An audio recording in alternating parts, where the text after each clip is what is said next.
Welcome back to Deep Horror LofT. In this week's tale, a kayak fisherman encounters something unexplainable. Deep Horror LofT presents The Glass Abyss. Jack had always found solace in the open sea. There was something about the vast expanse of water that calmed his restless soul. This particular morning was no different as he paddled his kayak about a mile out to sea, the gentle strokes barely disturbing the surface as they carried him further away from shore. Jack loved this time of morning. The sun was just beginning to rise, painting the sky in hues of pink and orange. The ocean surface was like glass, reflecting the colours of the sky in a perfect mirror image. Looking straight down penetrated that reflection, revealing crystal clear blue waters all the way down to a series of weed banks. Jack couldn't help but marvel at the beauty of it all as he slowed and allowed himself to drift, stowing his paddle and retrieving his rod from its holder. He inhaled the salty air deep into his lungs as he fished around in his tackle box for his favourite white jig. It wasn't long before he cast his line into the water, hoping to catch some squid for dinner. He let the jig sink almost to the weeds, an easy task given the near total visibility. Jack retrieved with the short, sharp flicks every squid fisherman knows so well. It didn't take long with these clear waters. He felt a tug on his line, followed by the familiar rhythmic pulsing that could only mean a squid. Judging by the bend in the rod, it was a big one too. Jack smiled to himself and began to reel it in. His mouth watered, already anticipating the calamari feast to come. As the squid emerged from the depths below, Jack redoubled his efforts. Then his smile vanished as the reel suddenly stopped, refusing to budge any further. Confused, but not wanting to snap the line, Jack leaned over the side of the kayak to see what was causing the obstruction. Below the glassy surface, he could see the squid struggling in the open water, but his line seemed to be stuck on something invisible. The rod tip still bent as if supporting the squid's weight. However, the tip no longer pulsed. Jack furrowed his brow, trying to make sense of the situation. That's when he realised that the kayak was no longer rocking gently in the ocean. It was completely still, as if frozen in time. A sense of unease crept over Jack as he observed the water's surface. It wasn't moving at all, not a ripple in sight. It was solid, like a sheet of glass covering the ocean. He could see the movement below in the weed banks as the sea life still teemed and moved around. However, the surface was completely still. No waves or movement at all, even when a small breeze kicked up. An eerie chill ran down Jack's spine as he contemplated his next move. He reached out gently, allowing his fingertips to brush against the water's surface.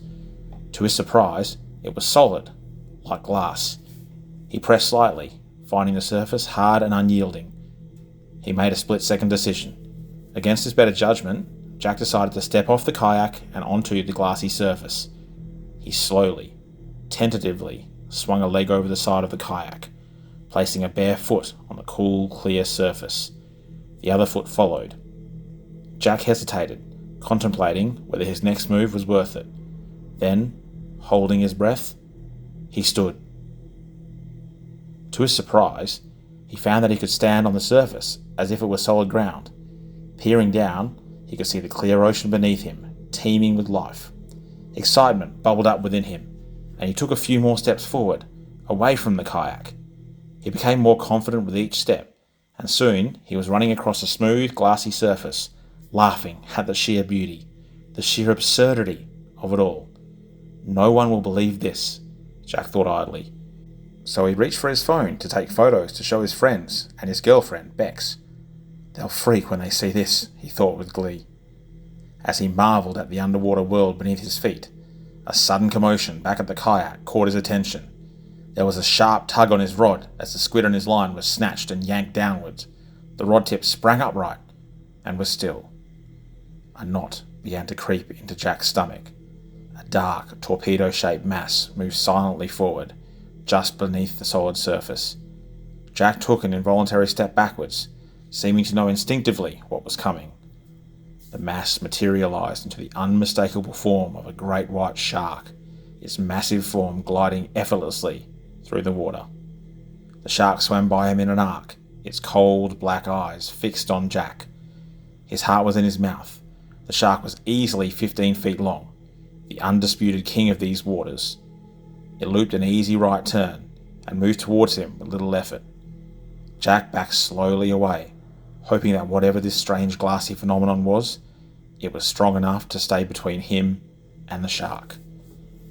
The giant fish slowed as it came near.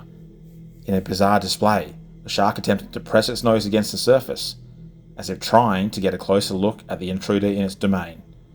Jack couldn't help but laugh nervously at the shark's antics, realizing that the shark could not get through. Confidence slowly returning, he raised his phone, feeling a newfound sense of superiority over the creature. After several attempts and several photos of the shark trying to push against the solid barrier of the surface, it gave up and vanished from sight with the flick of its caudal fin. Jack would be lying if he said he didn't feel relief without the shark staring at him, and he sat down on the glass, looking around at the strange happenings. His mind began to whirl, trying to piece together just what was actually happening to the oceans. Pollution? Industry? Tourism?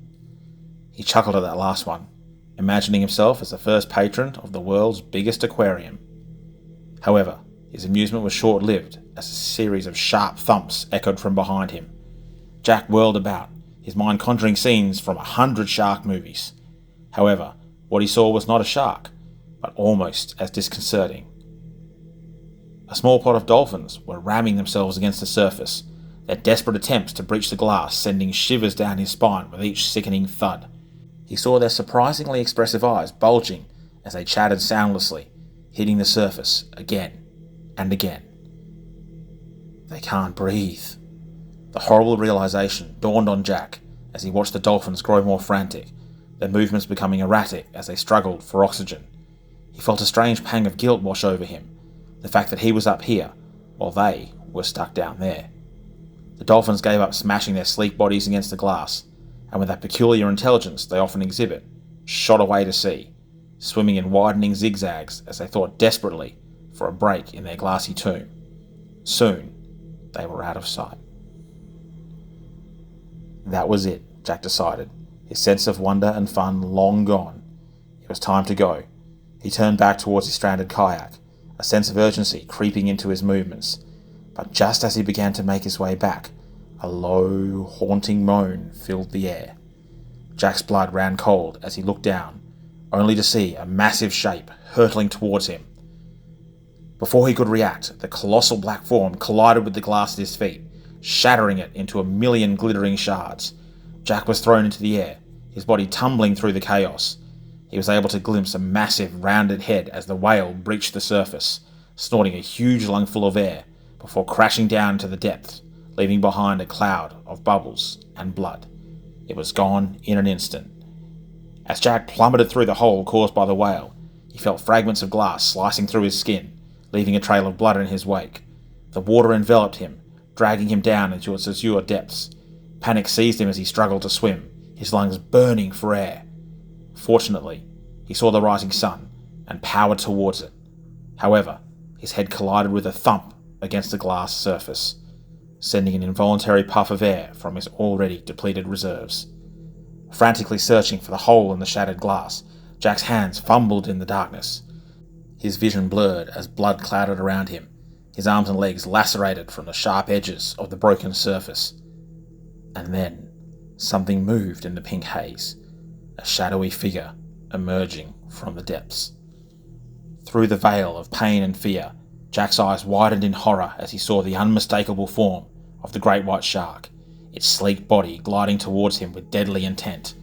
In that moment of terror, Jack came to realize the truth behind this glass abyss, that behind its beauty lurked all the dangers of the sea. As the shark closed in, its jaws gaping wide, Jack's world narrowed to a singular instinct: survival. With a final burst of strength, he pushed himself towards the elusive opening in the shattered glass, the spectre of the shark lurking behind him. In a frenzy of thrashing limbs and pounding heartbeats, Jack fought against the suffocating darkness, clinging to the flickering hope of escape from the glassy reflection of his worst nightmare.